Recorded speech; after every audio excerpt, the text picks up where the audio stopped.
Hello there and welcome to the second dev diary for my Alien Farmstead.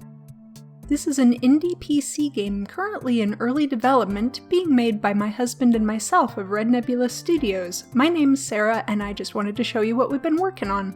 First off, I wanted to highlight another piece of music that my husband's been working on. You can hear it in the background of this video, so I'll go quiet now and let you listen.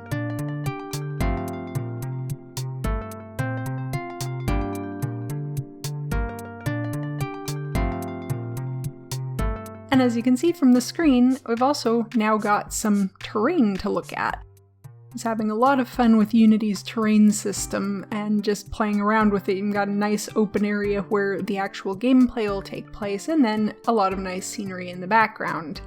There will be some other things like effects, stars in the sky and things like that, and some plants and more, but that'll come later. Made some upgrades to the way that placement works. You won't just be placing an object down and it just pops in out of nowhere. There will be either drones that come and build stuff, or your anted farmers will come and build stuff.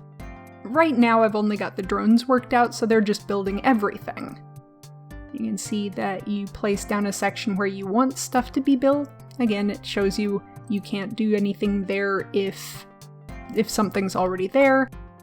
Ignore the fact that the drone is currently two little boxes stacked on top of each other. That will obviously be improved fairly shortly. I'm working on the model now, but I'm going to share that in the next dev diary. And some of the ground changes are now being applied directly to the terrain, so that's going to save a lot on the number of objects active in the scene and should make it a lot smoother to run. The ground types that you see right now are not necessarily the final product. I was just kind of messing around with some just to get some different colors and stuff like that in there. Everything's a work in progress, obviously. And also one thing that I wanted to point out was I was really happy that I took the time to work on the save system early on, because I was better able to integrate all of these new things in with the save system, so everything that you see happening with the terrain is also already integrated into the save system. You might have caught this one on social media last week, but there is a new model for the worker housing. It hasn't been fully textured yet, but I liked how the model itself turned out and kind of have the idea of what we're going for with a slightly cartoony look.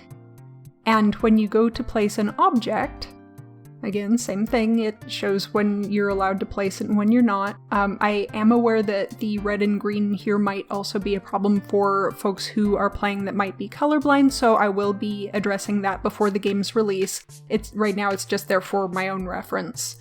But when you place a building, it just gives you a placeholder for that building, and along comes a drone. And this effect was created with ShaderGraph in Unity to give you a cool kind of 3D printed type effect when a building is placed. So all of the buildings are going to be placed by drones. It's only like farmland and seed planting and things like that are going to be handled by the anted farmers. This, of course, isn't going to be something that's actually in-game. I just thought it'd be fun to show that when I have a lot of ground that I need to create all at once, I just up the number of drones that are assigned to a task, and off they go. And that task system is another new feature, where for the drones you have a script listening out for anything that needs to be constructed, and it spawns a drone and then checks to see, okay, is that task done? You can go ahead and despawn. A similar thing will happen with the antids, where they will, if they're not currently engaged in a task, they will send out a message asking to see if there are any tasks available. If so, they'll go and do them automatically. Our example antid farmer is still pathing back and forth between 2 points at the moment. When they are walking on different ground types, they now also will adjust their speed according to what they're walking on. They have a preference to walk on dirt if they can, and pavement is even better, and they try to avoid the soil if it's at all possible. Also, the ground type doesn't actually change until the drones have come along and constructed it. I've temporarily set the light brown soil to be like pavement that they would prefer to walk on and up the speed to something ridiculous looking so you can see that when they're walking on these different ground types it does in fact affect the speed quite a lot.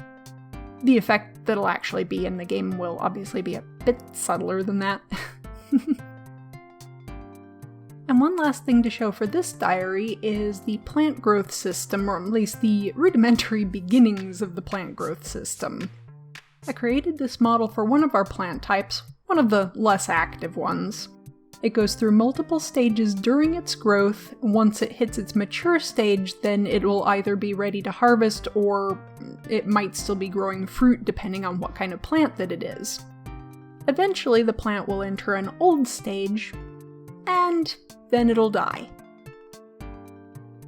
And that's it for the moment. I hope you enjoyed this behind the scenes look at the progress that we're making on my Alien Farmstead.